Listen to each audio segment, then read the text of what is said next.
To my channel farm knowledge world. मेरा नाम है मृदुला और आज का हमारा टॉपिक है प्रोटीन सिंथेसिस। तो चलिए स्टार्ट करते हैं। लिविंग बींग्स में के सेल में जो प्रोटीन का प्रोडक्शन होता है उस प्रोसेस को हम कहते हैं प्रोटीन सिंथेसिस। और प्रोटीन जो होता है बॉडी के अंदर आपका दो प्रोसेस से सिंथेसाइज्ड होता है। पहला है ट्रांसक्रिप्शन, दूसरा है ट्रांसलेशन। ट्रांसक्रिप्शन जो होता है इसमें डीएनए आपका कन्वर्ट होता है मैसेंजर आरएनए में, और ट्रांसलेशन में आपका जो मैसेंजर आरएनए के ऊपर जेनेटिक कोड प्रेजेंट होता है उसको रीड करके और यूज़ करके फिर प्रोटीन का फॉर्मेशन होता है। तो चलिए अब डिटेल में देखते हैं ट्रांसक्रिप्शन और ट्रांसलेशन को। ट्रांसक्रिप्शन जो होता है वो आपका बेसिकली क्या होता है कि जेनेटिक इंस्ट्रक्शंस जो होते हैं डीएनए में वो आपको ट्रांसफ़र होते हैं मैसेंजर आरएनए में, और ये आपका 3 स्टेप्स में होता है। सबसे पहला है इनिशिएशन। इनिशिएशन जो है वो आपका ट्रांसक्रिप्शन का बिगनिंग होता है। इसमें क्या होता है कि जो एंजाइम आरएनए पॉलीमरेज होता है वो आपका बाइंड करता है जीन के एक रीजन में जिसको हम कहते हैं प्रमोटर। फिर ये क्या करता है कि सिग्नल करता है डीएनए को कि वो आपको, जैसे कि आपको पता है कि डीएनए जो होता है वो डबल हेलिक्स स्ट्रक्चर होता है, तो इसको क्या करता है ये अनविंड करता है, मतलब इन दोनों को थोड़ा सेपरेट करता है ये एंजाइम। फिर अनविंड करने के बाद वो जो भी आपका डीएनए, एक डीएनए स्ट्रैंड पे जो आपके बेसिस प्रेजेंट होते हैं ए, जी, टी और यू, मतलब कि थायमिन, एडेनिन, ग्वानिन और टायरोसिन, उसको वो रीड कर सके।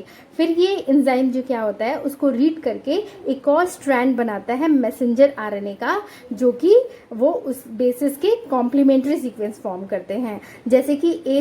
फिर ये जो एंजाइम होता है वो आपको उन डीएनए स्ट्रैंड के, एक डीएनए स्ट्रैंड के जो बेसिस होते हैं, मतलब कि आपके एडेनिन, ग्वानिन, टायरोसिन और साइटोसिन, उनको रीड करके फिर एक और मैसेंजर आरएनए का स्ट्रैंड बनाता है जो कि फिर उन बेसिस के साथ कॉम्प्लीमेंट्री सीक्वेंस फॉर्म करते हैं। जैसे हमें पता है कि ए टी के साथ बनाता है, जी सी के साथ बनाता है, तो वैसे ही वो जब एक स्ट्रैंड को सेपरेट कर देते हैं डीएनए के, तो जो मैसेंजर आरएनए फॉर्म होता है का स्ट्रैंड होता है वो इसके कॉम्प्लीमेंट्री, मतलब ए के साथ मैसेंजर आरएनए पे टी और जी के साथ फिर वो सी का फॉर्मेशन करता है। ठीक।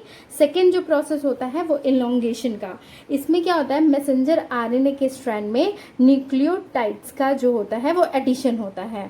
उसके बाद टर्मिनेशन स्टेप आता है जिसमें कि ये ट्रांसक्रिप्शन जो हो रही होती है वो एंड हो जाती है और मैसेंजर आरएनए स्ट्रैंड जो होता है वो कंप्लीट हो जाता है और फिर वो डीएनए से डिटैच हो जाता है। देखिए ये आपका डीएनए का हेलिक्स है। यहाँ पे जब आरएनए पॉलीमरेज एंजाइम जब इस स्ट्रैंड पे वो एक्ट कर रहा है तो क्या हो रहा है कि वो सेपरेट कर देता है इसके स्ट्रैंड को, डीएनए के स्ट्रैंड को। फिर इसके कंपैरिजन में, मतलब यहाँ पे जो आपके बेसिस प्रेजेंट है इसके कंपैरिजन में एक वो आरएनए का स्ट्रैंड बनाता है जो इससे आपके कॉम्प्लीमेंट्री सीक्वेंस फॉर्म करते हैं। फिर कंप्लीट फॉर्मेशन होने के बाद ये जो होता है वो सेपरेट हो जाता है, मतलब कि डीएनए से डिटैच हो जाता है।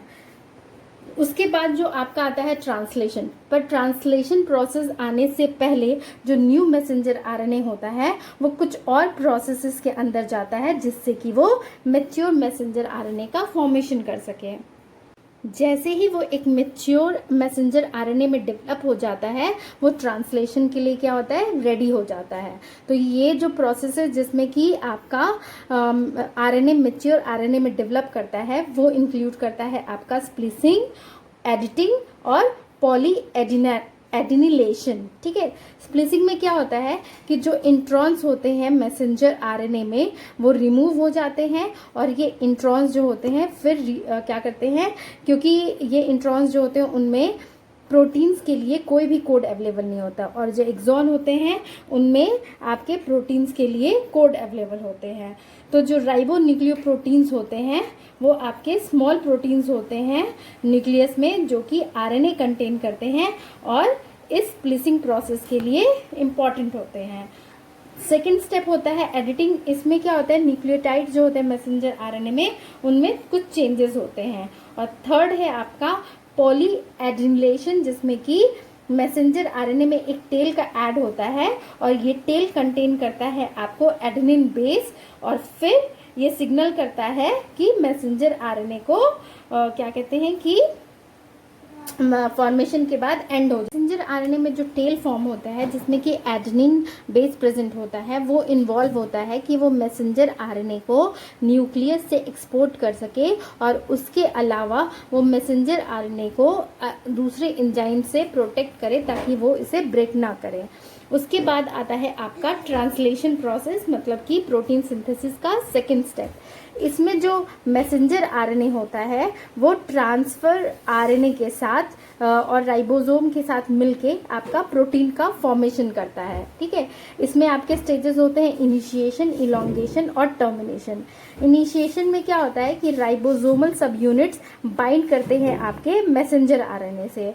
इलोंगेशन में राइबोसोम आपको मैसेंजर आरएनए मॉलिक्यूल के साथ मूव करता है और लिंक करता है एमिनो एसिड से और फॉर्म करता है एक पॉलीपेप्टाइड चेन। ठीक है, थर्ड स्टेप होता है टर्मिनेशन का। इसमें राइबोसोम जो होता है वो स्टॉप कोडॉन तक चले जाता है, जिसकी वजह से प्रोटीन सिंथेसिस जो हो रही होती है वो टर्मिनेट हो जाती है और राइबोसोम्स जो होते हैं वो रिलीज हो जाते हैं। ये जो ट्रांसफर आरएनए होता है जिसकी हेल्प से मैसेंजर आरएनए प्रोटीन प्रोड्यूस करता है, वो आपको प्रोटीन सिंथेसिस में बहुत ही मेजर रोल प्ले करता है। ठीक है, ये ट्रांसलेट करता है जो भी मैसेज प्रेजेंट होता है। ये जो ट्रांसफर आरएनए होता है वो ट्रांसलेट करता है मैसेंजर आरएनए के न्यूक्लियोटाइड सीक्वेंस में जो भी मैसेज प्रेजेंट होता है उसको स्पेसिफिक एमिनो एसिड सीक्वेंस में। फिर ये सीक्वेंस ज्वाइन करके आपको प्रोटीन फॉर्म करते हैं। एक बार मैसेंजर आरएनए जब मॉडिफाइड हो जाता है तो वो रेडी हो जाता है ट्रांसलेशन के लिए। मतलब जैसा बताया कि ट्रांसक्रिप्शन के बाद डायरेक्ट मैसेंजर आरएनए आपको ट्रांसलेशन के लिए नहीं आता है, क्योंकि उससे पहले वो कुछ प्रोसेसेस के थ्रू मैच्योर मैसेंजर आरएनए में कन्वर्ट होता है। ठीक है, जैसे ही ये मॉडिफाइड हो जाता है वो बाइंड करता है आपके राइबोसोम के स्पेसिफिक साइट पे। राइबोसोम्स में आपके दो पार्ट्स होते हैं, एक लार्ज सब यूनिट होता है, एक स्मॉल सब यूनिट होता है। देखिए ये राइबोसोम है, इसमें ये नीचे वाला पोर्शन जो है वो स्मॉल सब यूनिट है और ऊपर के साइड ये लार्ज सब यूनिट है। उसके अंदर आपके मैसेंजर आरएनए के लिए एक बाइंडिंग साइट प्रेजेंट होता है और ट्रांसफर आरएनए के लिए दो बाइंडिंग साइट्स प्रेजेंट होते हैं, और ये दोनों जो होते हैं आपके राइबोसोम के लार्जर सब यूनिट में प्रेजेंट होता है। तो सबसे पहले क्या होता है इनिशिएशन में क्या होता है कि एक स्मॉल राइबोसोमल सब यूनिट जो होता है वो अटैच करता है मैसेंजर आरएनए मॉलिक्यूल से। मतलब ये स्मॉल सब यूनिट जो है वो मैसेंजर, ये आपका मैसेंजर आरएनए है, इसके साथ अटैच होता है। एट ए टाइम क्या होता है कि जो इनिशिएटेड ट्रांसफर आरएनए होता है वो आपका बाइंड करता है इसी मैसेंजर आरएनए के साइड पे। उसके बाद जो राइबोसोमल सब यूनिट का लार्ज यूनिट होता है वो ज्वाइन करता है इस न्यूली फॉर्म कॉम्प्लेक्स से। जो इनिशिएटेड ट्रांसफर आरएनए होता है फिर वो आपके राइबोसोम का जो पी साइट होता है, मतलब राइबोसोम में दो साइट्स होते हैं, एक पी साइट होता है एक ए साइट, तो वो पी साइट से क्या करता है कि बाइंड करता है और सेकेंड बाइंडिंग साइट को क्या करता है कि वो ऐसे ही छोड़ देता है। तो जो नया ट्रांसफर आरएनए मॉलिक्यूल रिकॉग्नाइज करता है उस नेक्स्ट कोडॉन को और नेक्स्ट कोडॉन सीक्वेंस को मैसेंजर आरएनए पे, और वो ए साइट से अटैच हो जाता है।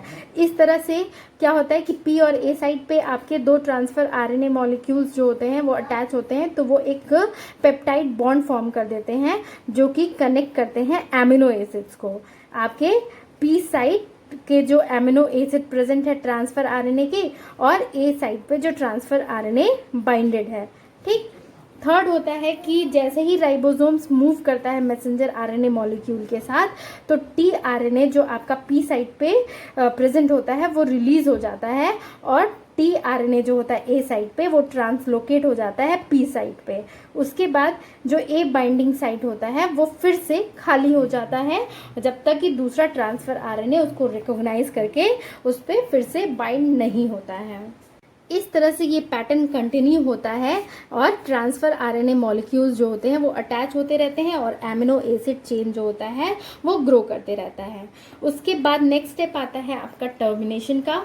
इसमें जो राइबोसोम होते हैं वो फिर ट्रांसलेट करते हैं मैसेंजर आरएनए मॉलिक्यूल को, जब तक कि वो मैसेंजर आरएनए के टर्मिनेशन कोडॉन तक नहीं पहुंच जाते हैं।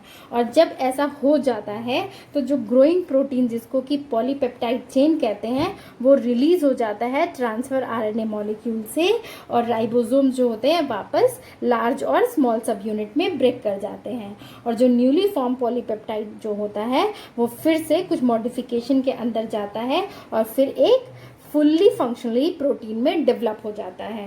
और इस चीज़ को अब मैं फिगर से समझाती हूँ। ये देखिए, ये राइबोसोम का स्ट्रक्चर है, ये आपका लार्ज यूनिट है और ये स्मॉल यूनिट है। यहाँ पे आपका ए और पी साइट अवेलेबल है लार्ज सब यूनिट पे, ठीक है। ये आपका मैसेंजर आरएनए है। तो मैसेंजर आरएनए आपके स्मॉल यूनिट से जैसे ही अटैच करता है तो जो ट्रांसफ़र आरएनए होते हैं वो आपके ए साइड पे अटैच हो जाते हैं और पी साइड को वो वैकेंट छोड़ देते हैं, ठीक है। तो इस जब कॉम्प्लेक्स से ये ज्वाइन होते हैं तो इससे आपका एक new messenger transfer RNA form होता है। वो ट्रांसफ़र आरएनए जो होता है वो आपका जाके पी साइड पे अटैच हो जाता है। यहाँ से जो आपके एमिनो एसिड्स के मॉलिक्यूल्स होते हैं वो 1 बाय 1 रिलीज होते हैं और पी जो होता है फिर वो यहाँ आ जाता है। फिर यहाँ पे ट्रांसफ़र आरएनए आता है, फिर यहाँ पे वो ये ए साइड से रिमूव होके आपका एक पॉलीपेप्टाइड चेन फॉर्म कर रहा होता है, ठीक है। ये प्रोसेस तब तक चलता जाता है जब तक ये मैसेंजर आरएनए के इस टर्मिनेशन कोडॉन तक नहीं आता है, मतलब ये प्रोसेस स्टॉप करने तक नहीं आ जाता है। तो जैसे ही ये स्टॉप करने पे आता है तो क्या होता है कि ये जो आपका न्यू चेन फॉर्म हो रहा होता है वो इससे सेपरेट हो जाता है और ये राइबोसोम आपके 2 पार्ट्स में डिवाइड हो जाते हैं, ठीक है। और फिर जो आपका पॉलीपेप्टाइड चेन फॉर्म हुआ होता है वो फिर से एक नया प्रोटीन मॉलिक्यूल में कुछ मॉडिफिकेशन के बाद डेवलप हो जाता है। तो ये था अबाउट आपका प्रोटीन सिंथेसिस के बारे में। अगर आपको मेरा ये वीडियो पसंद आए तो प्लीज़ इसे लाइक और शेयर करें, और अगर आपने मेरे चैनल को सब्सक्राइब नहीं किया है तो प्लीज़ इसे सब्सक्राइब कर लें। Thank you for watching.